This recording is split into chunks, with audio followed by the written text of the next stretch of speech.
권리기준 산정일에 포함되느냐 안 되느냐 뭐 이런 사례들이 되게 많아요. 그런 사례들을 제가 일단 이거를 재개발의 절차예요. 재건축도 마찬가지로 거의 비슷해요. 근데 여기에서 많은 사람들이 여기 부분만 얘기해요. 그렇죠? 예정구역 지정되는 거, 정비구역 지정되는 거. 근데 정말 앞장은 뭐냐면 먼저 주민들이 5-6명이 모여서 우리 여기 재개발하자. 주민 제한 방식이라고 하자라고 해서 30%를 거두면 이제 구청에 가져가서 우리 여기 재개발 하겠어요라고 해서 30%를 걷어서 구청에 제시를 하면 그 30%가 맞는지를 확인한 다음에 연번 동의서를 줘요. 연번 동의서가 뭐냐면 좀 이따가 보여드릴게요. 그 구멍이 뚱뚱 뚫린 거 있거든요. 그 동의서를 주는데 그걸로 68%에서 70%를 거두면 이제 구역 지정 신청이 들어가요. 근데 70%를 걷어야지 맞기는 해요. 근데 68%, 9%만 걷어줘도 이제 받아주는 구청들이 있어요. 그리고 나머지는 천천히 주던지 아니면 거기에서 진행되는 경우들이 있거든요. 그리고 나서 연번동의서를 받으면 구청에 접수가 된 다음에 서울시로 검토한 데를 지나가요. 그러면 연번동의서에서 3개월 정도 구청에서 접수를 해요. 예전에 이게 3년에서 7년이 걸렸던 이유가 옛날에 그 혹시 주민등록증 종이로 된 거 알아요? 엄마들이 이렇게 종이로 코팅된 거 보셨어요? 그럼 옛날에 동의서를 접수를 하면 어땠어요? 이걸 2개를 이렇게 확인하는 거예요. 2개를. 그 검은 먹지 있잖아요. 습지 같은 거. 그걸 2개 이렇게 보고. 그 다음에 발전된 게 뭐냐면 그 카드로 나왔을 때, 첫 카드로 나왔을 때 동의서의 이 지문을 여기에다가 띵 넣으면 맞는지 띵 소리 나요. 그러면 한 장 넘겨. 또 하나 가고 띵 한 장 넘겨. 이거예요. 그럼 요즘은 어떠냐? 왜 빨라졌냐? 요즘에는 그 동의서를 스캔을 딱 넣어요. 그럼 얘네가 드르르르르 하면서 그거만 쭉 봐요. 그리고 안 맞는 거는 이제 따로 골라내줘요. 그럼 다시 걔를 이렇게 대조해보는 거예요. 그래서 3개월이 걸리는 거예요. 1년에서 3년 넘게 걸렸던 게. 그 지문을 확인하고 나면 바로 국토부에 접수를 해요. 국토부에 접수하는 날이 권리기준 산정일이 들어가요.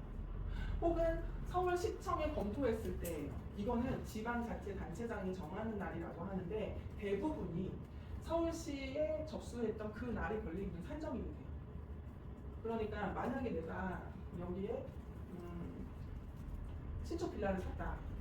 근데 벌써 서울시가 검토를 해? 라고 했을 때는 서울시에 전화를 해서 정비사업과에 이거 되나요? 이거 이렇게 됐나요? 물어보는 거예요. 날짜를. 그러면 그 대부분이 그 날짜에 접수된 날짜 혹은 국토부로 넘어가는 날짜 그 2 날짜 중에 하나가 권리기준 산정일이 돼요. 왜냐하면 그 빌라의 그 구역 안에는 진짜 다 오래된 빌라밖에 없거든요.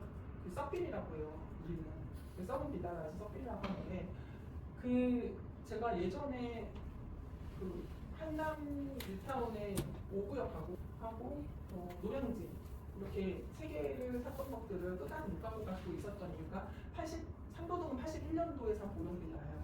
걔는 비가 오면은 연화조가 오래되면은 불에 구는 거잖아요. 오래되면 얘가 물을 먹어요. 물을 먹고 있다가 비가 오면 물을 계속 먹고 있다가 어느 순간 진짜 천장에서 수도꼭지처럼 떨어져요. 그래서 제가 그 세입자랑 소송해가지고 2천만 원을 물어줬거든요. 그리고 너무 속상해서 아예 거기에 상품을 안 들여다주고 한남도 마찬가지로 너무 오래돼서 거기에 뭐 세입자도 잘 안 들어오고 그래서 그걸 못 견디고 팔았던 경우. 그래서 요즘에는 웬만하면 신축 빌라 사시라고 해요. 그 하자 보수가 정말 돈도 많이 들어가고 처음에는 2천, 3천 정도 갭을 들어갔다가 얘가 점점 전세가 안 맞춰지고 낮아지고 하다가 이게 처음에 2, 3천인데 나중에는 2억 정도 그렇게 돼요. 그리고 간편도 되게 낮고. 그래서 그런 것들을 이제 조심해야 돼서 권리기준 산정일을 이제 얘기를 해드리는 거예요. 나중에 만약에 사게 되면 그걸 꼭 기억하고 있었다가 하시고 그렇게 해서 국토부에서 검토가 끝나고 나면 정비구역이 지정이 돼요. 정비구역이 지정이 되게 되면 그전에는 가칭 임시추진위원회라는 이름을 붙이고서 활동을 하거든요. 그걸 만약에 안 하면 벌금을 내요. 혹은 제재를 받아요. 그래서 정비구역 지정이 되면 이제 추진위로 완전하게 인정을 받는 과정이에요. 그리고 조합 설립인가는 구역 지정 때 같이 받으니까 이제 조합 설립인가는 그냥 자연스럽게 되는 거예요. 그리고 사업수의 조합 설립인가를 내면서 여기가 시공사 선정이 되거든요. 근데 시공사 선정이 될 때는 시공사가 몇 개가 들어와서 비딩을 하느냐에 따라서 사업성을 확인할 수가 있어요. 근데 사업성을 뭐 가가지고 이렇게 막 확인하는 것보다 차 가지고 다니거나 버스 타고 다니거나 여기에 여기 왜 이렇게 일본 시공사가 3-4개 들어왔지? 그러면 사업성이 진짜 좋은 데구나 라고 생각하고 조사해 보면 돼요. 그걸로도 충분히 확인할 수 있고 그래서 만약에 초기에 들어가서 중간에 엑시트하고 싶다라고 하면 요 단계부터 이제 피가 보이는 거예요. 시공사가 선정되는 그 순간부터. 그래서 사업 시행인가 관리처 논의가 나면서 철거, 착공, 준공까지 요 단계는 꼭 외우고 있어야 돼요. 반드시 외워야 하는 것 중에 하나예요. 그래서 서울시 접수 기준으로 권리 기준 산정률이 된다. 대부분이. 모아타운하고 모아주택은요. 얘네는 권리 기준 산정률이 또 틀려요. 정비구역이 지정되는 날 착공계가 나왔냐 안 나왔냐. 왜 그러냐면 속도가 달라요. 모아타운, 모아주택은 속도가 빠른 편이에요. 다른 것들보다 더. 그러다 보니까 그 정비구역 지정되는 날 착공계가 완료가 됐느냐 혹은 접수가 됐느냐에 따라 틀려요. 제가 참 슬픈 사연이 하나 있는데 저는 모아타운을 생각하지 않고 거기에 이제 빌라를 지으려고 땅을 샀어요. 그게 29억짜리였거든요. 연목동, 연목 5구역이에요. 빌라를 샀는데 착공계가 나오기 하루 전날에 이게 떨어진 거예요. 권리기준 산정이. 그래서 그거 행정소송하고 막 울고불고 막 돌아다니면서 이거 해결하는 사건이 있었어요. 그래서 권리기준 산정에 대해서는 진짜 박사예요, 박사. 너무 잘 알아요. 그래서 장기 6구역, 4구역의 그 소송 사례 하나 보여드릴게요. 얘네는 원래 6구역, 4구역 같은 경우에는 빌라의 대지 평수나 이런 것들로 안 준다고 했었어요. 위치가 여기예요. 돌고지역에서 초였을 거야. 여기가 이제 갑자기 구역 지정이 되면서 신축 빌라들이나 대지 평수가 작은 평수들은 분양권을 안 준다고 해서 난리가 났었어요. 근데 얘를 시간이 지날수록 땅값이 올라가고 주변의 아파트 분양 가격도 올라가고 그러다 보니까 사업성이 좋아지면서 이 빌라들한테 전부 다 분양권을 줬어요.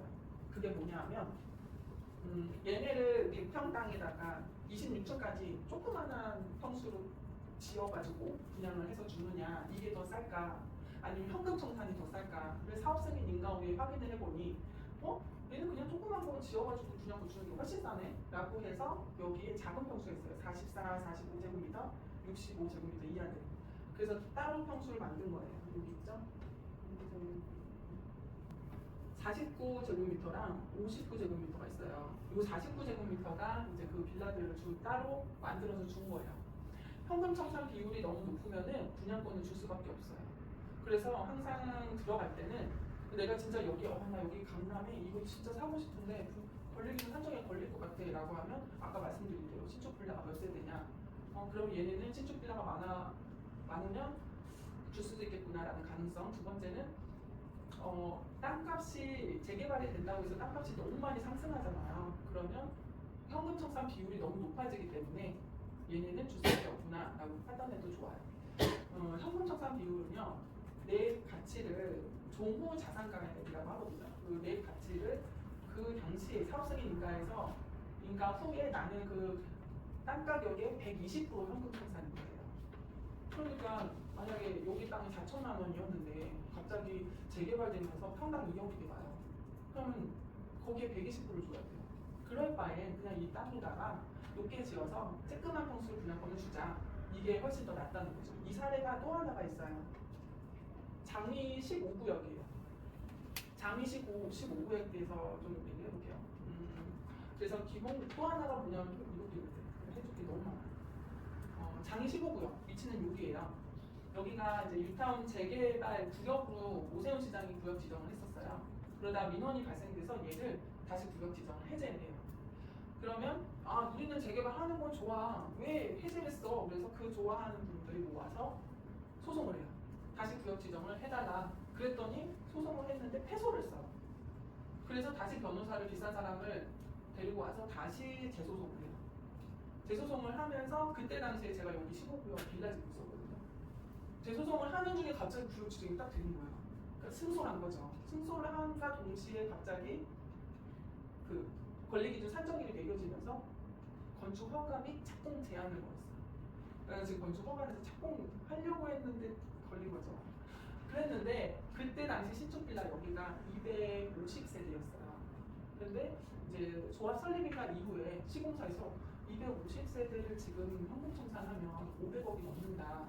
그러니 얘네는 자금공수로 해서 분양권을 주자라고 결론이 내려져서 결국은 이제 성북구청에서 공문이 내려왔죠. 신축빌라 분양권 준다. 이런 된 사례가 있고 또 하나가 권리기준 산정에 행정소송을 할 수 있는 방법. 기본계획 수립이 되어 있느냐, 해제를 했느냐, 다시 기본계획 수립이 해제되고 다시 되느냐, 이 날짜가 산정이 되는 건데 만약에 기본계획 수립이 해제가 되지 않은 상태에서 기본계획 수립이 뭐냐면요, 서울은 10년에 한 번 서울 도시계획을 세워요. 도시계획을 세울 때 여기는 너무 낙후되고 이렇게 됐으니까 재개발 정비를 합시다라고 해서 계획에 넣어요. 근데 대부분의 사람들이 우리 동네가 계획이 되어 있는지 몰라요. 다 몰라요. 근데 어떻게 하다 보니까 구역 지정을 한 거예요.